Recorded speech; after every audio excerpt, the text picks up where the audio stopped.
बच्चों, कैसे हो सब? बेटा स्वागत है आपका हमारे इस YouTube चैनल में। आज की टॉपिक जिसको हम लेके बात करने वाले हैं वो टॉपिक है हमारा इलेक्ट्रिकल एनर्जी।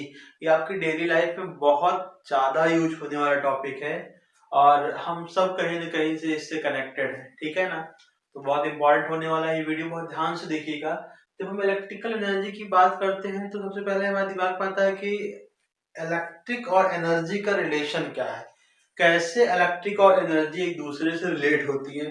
तो हम सब ने रेजिस्टेंस पढ़ा है, इसके पहले वाले वीडियोज में देखा है, आपने क्लासेस में भी पढ़ा होगा। तो रेजिस्टेंस आप जानते हो क्या करता है, जब वायर एक सर्किट फॉर्म कर रहा होता है तो उसमें रेजिस्टेंस अकर हो जाता है, ठीक है। रेजिस्टेंस अकर होने का मतलब क्या है कि it produce the heating effect. ये क्या प्रोड्यूस करता है? हीटिंग इफेक्ट प्रोड्यूस करता है। वायर हीट होता है, गर्म हो जाता है। आपने अक्सर अपने यहाँ पे इलेक्ट्रिकल अप्लायंसेस देखे होंगे जो गर्म हो जाते हैं, चाहे आपका वो फोन हो, टीवी हो गया, कुछ भी चीजें जो चलती रहती है काफी टाइम तक वो गर्म हो जाती है, ठीक है ना। तो वो क्या होता है? Only because of heating effect of the appliances due to the resistance.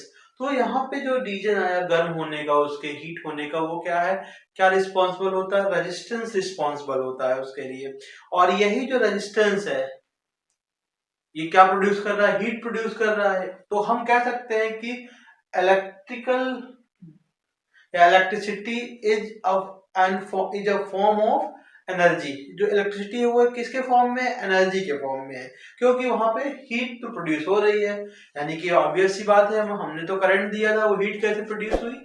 यानी कि वो एनर्जी के फॉर्म में। और यहाँ पे ट्रांसफॉर्मेशन ऑफ एनर्जी क्या हो रहा है? अप्लाई हो रहा है। अब हम बात कर रहे हैं कि आपकी इलेक्ट्रिकल एनर्जी क्या होती है या उसको आप कैसे बताएंगे। तो उसके लिए सबसे बढ़िया एग्जांपल आप ये कर सकते हो कि आप कंसीडर करिए, let us consider a resistance wire with ends connected to terminal of battery.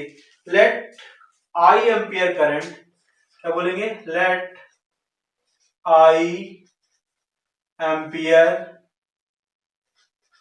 Current flowing in a wire, कि वो जो वायर है हमारा उसमें आई एम्पियर का करंट फ्लो कर रहा है। कितने टाइम के लिए? फॉर स्मॉल टी सेकेंड, मतलब बहुत थोड़े टाइम के लिए, फॉर टी सेकेंड। आई हो गया और टी हो गया। अब आप क्या बता देंगे? Then the charge carry from one end of wire to the other end, then the charge carried from one end to other।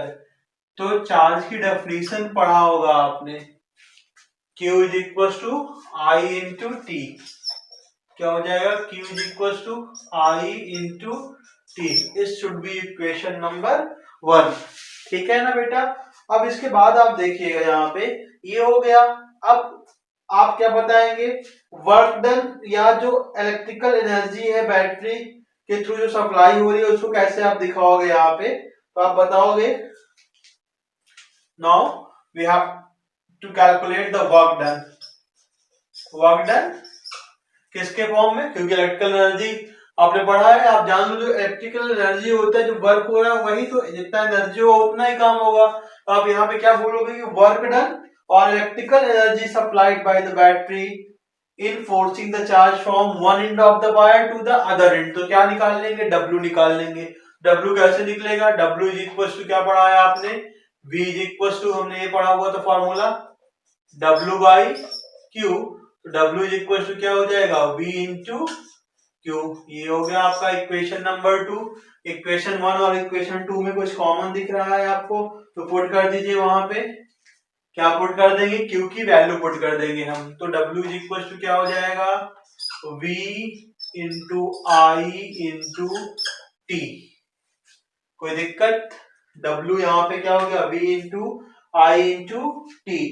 और एक चीज हमको और मालूम है, V जो होता है ओम्स लॉ में पढ़ा था, we know that V is equal to I R, ठीक है। इसको इक्वेशन आपने 3rd अगर ले लिया तो इसको इक्वेशन नंबर 4 ले लो। इस वैल्यू को W में पुट कर दोगे तो W क्या हो जाएगा? I square R T. Equation number 5। कोई डाउट? इसको आपने पढ़ा हुआ था ओम्स लॉ में, ठीक है ना। We know that V is equals to IR. Now we put this value in equation number third. क्या था आपका? W is equals to V I into T। तो I क्या हो जाएगा? I square R T. इतना तक समझ में आ रहा है यहाँ पे क्या हो रहा है।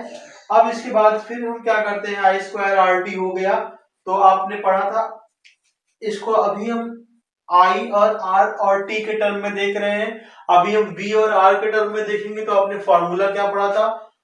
V is equal to I R, यहाँ पे लिखा ही हुआ है। I is equal to V by R हो जाएगा। तो I स्क्वायर अगर हम रखते हैं तो क्या हो जाएगा? तो V square by R square into R into T. R से आर एक कैंसिल आउट हो जाएगा तो क्या बचेगा यहाँ पे?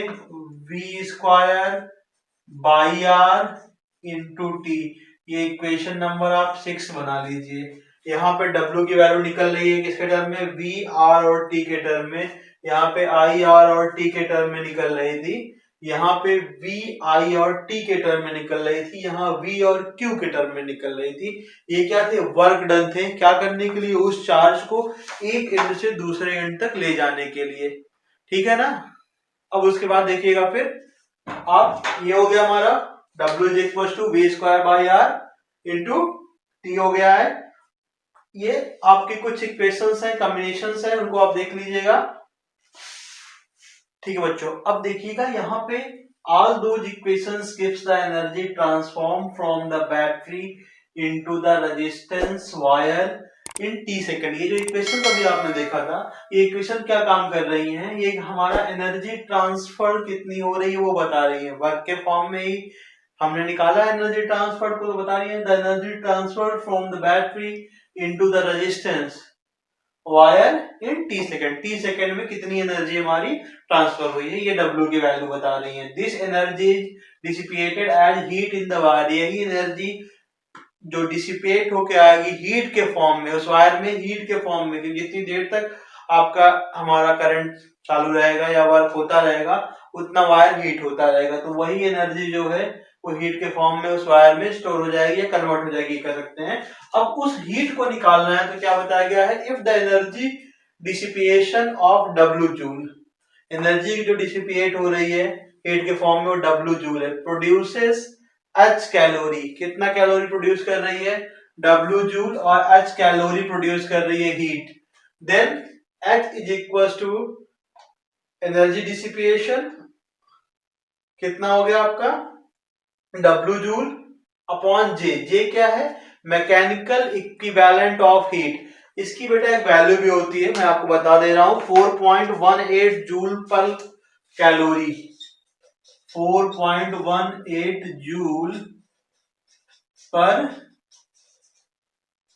कैलोरी इस J की वैल्यू होती है। J is equal to mechanical equivalent of heat. Then H जो हमने इक्वेशंस में निकाला था वहां पे W की अलग अलग वैल्यूज के लिए रख लेंगे।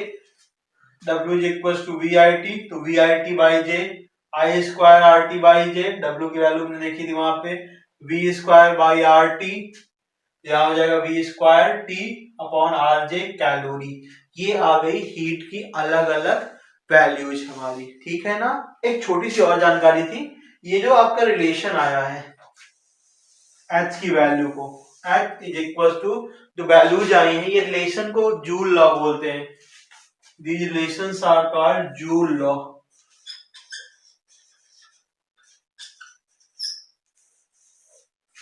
These relations are called Joule law. Okay? तो ये था हमारा इलेक्ट्रिकल एनर्जी। अभी हम इसके बाद चल रहे हैं इलेक्ट्रिकल पावर पे। कोई डाउट हो तो आप कमेंट करके हमको बता सकते हो, ठीक है। हम फिर से कोशिश करेंगे किसी और वीडियो में आपको क्लियर करने की। अगर कोई डाउट होता है तो या आप डायरेक्टली हमसे फेसबुक या इंस्टाग्राम पे पूछ सकते हैं। तो बेटा अभी हम बात करेंगे इलेक्ट्रिक पावर की। तो आपको मालूम है इलेक्ट्रिक पावर क्या होता है? जो the rate at which electric energy dissipated into other form of energy. जिस रेट से हमारी इलेक्ट्रिकल एनर्जी किसी और फॉर्म में कन्वर्ट होती है उसको बोलते हैं इलेक्ट्रिक पावर। तो power is equal to work upon time पड़ा हुआ है, जानते भी होंगे आप लोग। P is equal to W by T, और W की वैल्यू अभी हमने निकाली थी, कितनी आई थी? वी आई टी, टी से T cancel out, P is equal to V by I। Power की जो यूनिट होती है बेटा वॉट होती है, ठीक है ना। इसको आप यहाँ देखेंगे तो इसकी जूल और इसकी सेकंड, तो जूल पर सेकंड में बोल सकते हैं। एक चीज और, यहाँ पे आपने इक्वेशन जो यहाँ पे निकाली है P is equal to V into I की है, और आपको मालूम है ओम्स लॉ से V is equal to I R. तो यहाँ अगर हम पुट कर देते हैं तो P इज इक्वल टू क्या हो जाएगा, आई स्क्वायर आर। एक तो ये इक्वेशन मिल जा रही है P is equal to I square R, और आई की वैल्यू अगर हम क्या रख देते हैं, V बाई आर रख देते हैं, तो V स्क्वायर बाई आर हो जाएगा, क्योंकि V square by R square होता है इंटू आर, तो एक आर से आर कैंसिल आउट होगा, तो क्या हो जाएगा V स्क्वायर बाई आर। तो P की हमें तीन वैल्यू मिल रही है। कौन कौन सी वैल्यू मिल रही है, एक तो P is equal to V I मिल रही है, दूसरा आई स्क्वायर आर मिल रहा है बेटा, तीसरा मिल रहा है V स्क्वायर बाई आर। जब V और I दिया है तब निकाल लो, जब I और R दिया है तब निकाल लो, जब V और R दिया है तब भी निकाल लो आप, ठीक है ना। ये है हमारा पावर, ठीक है। अभी हम इसके बाद चलेंगे किलोवाट आवर, ठीक है। जो घरों में आपका बिल आता है वो उसी पे आता है, उसी बेस पे आता है, इसको आप एक यूनिट बोलते हो। उसके बारे में देखने चल रहे हैं, इसको इरेज करता हूँ फिर उस पर चलते हैं। ओके ओके बेटा, तो अभी हम देख रहे हैं किलोवाट आवर क्या होता है। देखो हम जो इसके पहले यूनिट यूज करते थे जूल, बहुत छोटी यूनिट होती है। अगर हम कमर्शियल पर्पज पे देखें तो हमें एक बड़ी यूनिट की रिक्वायरमेंट थी, जिसको हम 1 यूनिट या 1 किलोवाट आवर बोलते हैं। तो उसको कैसे निकालते हैं, क्या फॉर्मूला होता है, क्या उसको बोलते हैं, पहले वो जानेंगे। तो यहाँ बताया गया है, it is the quantity of electrical energy which is dissipated in 1 hour. मतलब जितनी इलेक्ट्रिकल एनर्जी एक आवर में सर्किट में फ्लो हो रही है, dissipated in 1 hour in a circuit when electric power in the circuit is 1 kilowatt. एक hour में जब पावर हमारी कितनी होगी, 1 किलोवाट होगी, जितनी एनर्जी फ्लो कर रही होगी वही क्या कहलाती है, आपकी किलोवाट आवर कहलाती है। तो यहाँ पे देखो हमने लिख के रखा है 1 kilowatt hour is equal to 1 kilowatt into 1 hour. तो किलोवाट को वॉट में कन्वर्ट करेंगे तो 1000 में कन्वर्ट हो जाएगा, आवर को मिनट में कन्वर्ट करोगे 60 मिनट आएगा, और 60 मिनट को सेकंड में कन्वर्ट करोगे तो इंटू 60 सेकंड हो जाएगा। तो सॉल्व करेंगे तो 6 6 36 100 हो जाएगा। तो इसको 3.6 लिख लिया, 10 to power 3 10 to power 3 10 to power 6 हो गया आपका, वाट सेकंड आ गया। इस वाट सेकंड को आप जूल में लिख सकते हो, यानी कि 1 किलोवाट आवर यानी कि 1 यूनिट जो होती है वो कितने जूल के बराबर होती है, 3.6 इंटू 10 टू पावर 6 जूल के बराबर होती है, ठीक है ना। तो इसको रख के आप सॉल्व कर लेंगे। अभी किसी ने बोला कि ये 1 यूनिट का आया दाम, कि 1 यूनिट इतने के, किसी ने बोला कि 1 यूनिट 2 रुपए के है, तो 1 किलोवाट आवर जितना आया होगा उसमें आप मल्टीप्लाई करके निकाल लोगे, तो आपका बिल आ जाएगा। यहाँ देखो एक फॉर्मूला और है, नंबर ऑफ यूनिट निकालने के लिए volt into ampere into R upon 1000, या वॉट इंटू आर अपॉन 1000, ऐसे भी निकल जाता है, ठीक है ना। डायरेक्ट आपको इस तरह से करके निकाला गया है। होप सो समझ में आया होगा, ठीक है ना। एक छोटा सा टॉपिक और बचा हुआ है हमारा, हीटिंग इफेक्ट ऑफ करंट। इसको इरेज करते हैं, उसको देख लेते हैं, ठीक है, फिर वीडियो क्लोज हो जाएगा। और आप लोग बने रहिए, ठीक है, मजा भी आ रहा होगा, समझ में भी आ रहा होगा आपको, ठीक है ना। देखिएगा हीटिंग इफेक्ट ऑफ करंट क्या होता है, करंट का हीटिंग इफेक्ट है क्या, हीटिंग इफेक्ट क्या होता है बताया गया यहाँ पे। When a current is pass through a high resistance wire, जब करंट को हम एक हाई रेजिस्टेंस के वायर लाइक नाइक्रोम के वायर से पास कर रहे हैं, it become very hot due to heat produced by electric current। ये बहुत गर्म हो जाता है, क्यों, due to the heat produced by the electric current. जो इलेक्ट्रिक करंट हीट प्रोड्यूस कर रहा है उससे कारण बहुत गर्म हो जाता है, क्योंकि रेजिस्टेंस हाई है तो पूरा का पूरा एक साथ फ्लो नहीं कर पाएगा, वो वहां पे रोकेगा उसको फ्लो करने से। जब वो रोकता है रेजिस्टेंस हमारा करंट को फ्लो करने से, resist the flow of charge, जो चार्ज फ्लो हो रहा है, जो करंट फ्लो हो रहा है उसको रोकेगा। तो इस करंट को फ्लो करने के लिए हमारा जो इलेक्ट्रिक करंट आ रहा है उसको बहुत ज्यादा वर्क करना पड़ेगा, और वो वर्क जो होगा किसके फॉर्म में कन्वर्ट हो जाएगा, वर्क जो एनर्जी होगी वो हीट एनर्जी के फॉर्म में कन्वर्ट हो जाएगी। इसी पूरे प्रोसेस को बोलते हैं क्या, हम हीटिंग इफेक्ट ऑफ करंट बोलते हैं। तो आप इसको ऐसे भी बोल सकते हो कि जब हमारा यहाँ पे हीटिंग इफेक्ट ऑफ करंट जो होता है वो हीट जब क्या करता है, जैसे यहाँ से मान लो करंट फ्लो कर रहा है, आगे रेजिस्टेंस आ गया, अब रेजिस्टेंस रोकेगा तो उसको और ज्यादा काम करना पड़ेगा।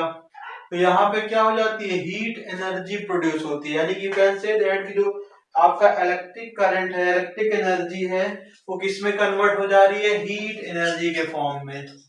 इलेक्ट्रिक एनर्जी जो है आपकी वो कन्वर्ट हो रही है किसके फॉर्म में, हीट एनर्जी के फॉर्म में। ठीक है ना। तो आप कह सकते हो यहाँ पे कि heat produce is equal to work done. क्या बोल सकते हो, कितना जितना वर्क होगा उतना हीट प्रोड्यूस होगी। ना आप बताओगे heat produced H is equal to work done. और वर्क डन क्या होता है, W is equal to V Q, क्योंकि V is equal to W by Q हमने पढ़ा था। ठीक है ना। और हमें मालूम है Q इज इक्वल टू क्या होता है बेटा, आई टी। इस वैल्यू को इसमें हम पुट कर दे रहे हैं। ठीक है ना, क्योंकि H is equal to W और W is equal to V Q और Q is equal to I T. तो क्या हो जाएगा, H is equal to V I T joule. H is equal to V I T joule, right. इसके बाद फिर हम देखेंगे यहाँ पे कि हमें ओम्स लॉ से मालूम है V is equal to I R. यहां पुट कर देंगे, I square R T joule हो जाएगा H की value, I square R T joule हो गई H की वैल्यू। अब हम क्या करते हैं, यहाँ पे आई स्क्वायर आर टी जूल ये जो है इसकी वैल्यू है हमारी, ये बेटा H की वैल्यू है। जूल को कैलोरी में कन्वर्ट करने के लिए क्या करना पड़ेगा, इसको डिवाइड कर देंगे 4.2 से। तो हम लिख देते हैं इसको H इज इक्वल टू, यहां लिख रहा हूं मैं, I square R T upon 4.2 calorie. Okay, ये देखिए, ठीक है ना, समझ में आया आपको। H is equal to I square R T. अगर कोई डाउट हो तो आप बता सकते हो, और जिन्होंने वीडियो को अभी तक भी सब्सक्राइब नहीं किया वो प्लीज सब्सक्राइब कर ले। ठीक है ना, और बाकी लोगों तक शेयर कर सकते हैं। Okay, thank you so much for watching us.